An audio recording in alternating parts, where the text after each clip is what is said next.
Half of what you see, none of what you hear. Sorry, got that around the wrong way. It's Friday evening, man. Don't throw too much at me. As long as he's making money, that's the thing, and that's like going back to wrestling is like it's all about. I think the one thing that I've learned above all else is you got to treat it like a business, and it is about making money. So when if I come out of a show and I've only made a couple of, I usually try and tag it at $100 because that's pretty good for an Australian wrestling show. I feel like if a wrestler can walk away with $100, your wrestlers are only usually getting paid 50 or something along those lines. And it's like, well, if you can sell 2 t-shirts and come home with something, that's all it's about. But just got to. I think the hardest thing looking around, and not many people are doing it. I guess in wrestling, as I mentioned earlier, was making those connections for people to come in and want to buy, your stuff or your products. Yeah. Like as I said there, I don't know if you saw them, but I had a group of like 8 or 10 people who are just from outside of wrestling. So I'll count them as friends. Sure. They bought all of my t-shirts that night. I remember seeing the photo, yeah. And I was like, wow. And then I've got, I've made a few more connections with, the supplement people and whatever.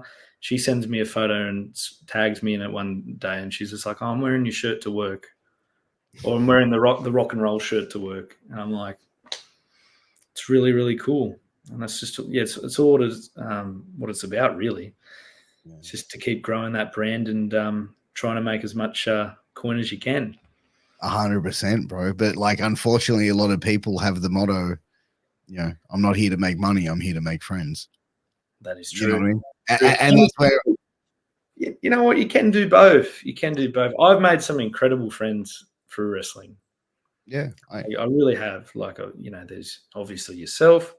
I've got Lee. I've got everyone at Rock and Roll, Yeah. And then everywhere I've worked, there's no quarrels with anyone at all, and everyone I seem to come in touch with is very, very decent people, and they want obviously want the best for themselves, but don't we all? And we're just all doing it together and trying to build something for ourselves and the promotion that we're working at the time, and 100% for real. It's all that's all what it's about, really. So exactly, it's about finding your place and carving out a small piece of it, and having some fun, and but like I feel like there is that certain like element in the scene where there is that certain level of arrogance from some people, and it's like that's where like I don't particularly get it, and I've never been a fan of people making fun of people that are a little bit different than you know what I mean? Like I'm trying to not say the right thing here. No.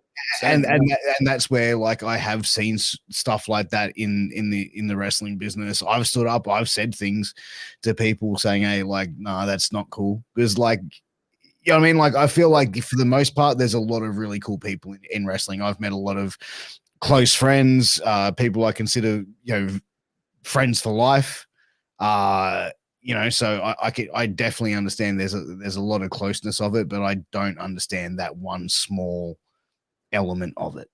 And that's one thing it really sort of it just gets me, man, because when I look at wrestling and it's like, and the people that certain people would have digs at or whatever, it's like, man, that this person probably has the same mental disability that your friend has that you're not making fun of. Like it's I guess you get that in all facets of life, though, like not just wrestling. Like, I guess the thing with me is my background working with people with disabilities, and then even before that, I was a teacher.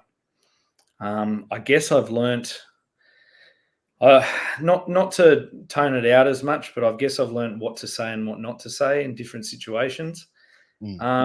Personally, I actually have not come across any of it yet, apart from there was a couple of shows when I was very, very early on that, there was a group of people in backstage, making fun of, a certain wrestler, or their appearance, or and it's one of those things you look at and you're like, okay, well, maybe what they're saying is true, to a certain extent, but I'm like, you don't need to be like that. We're all here for the same reason. Yeah. We're just here to have a bit of fun, make some money, and do what we do, out of the love for it.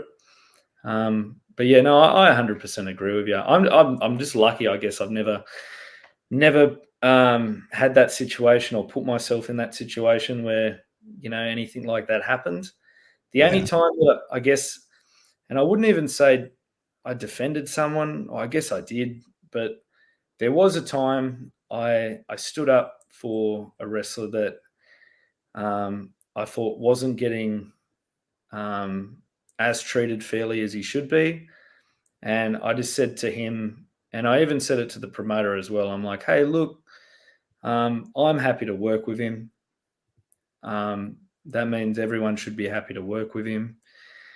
And he's a very good person. He drives here just as long as everyone else, has to get his way home. You just need to treat him fairly. And it's, and then that was it. They were like, oh, okay, no worries. Sorry, and they probably didn't even realize they were doing the wrong thing.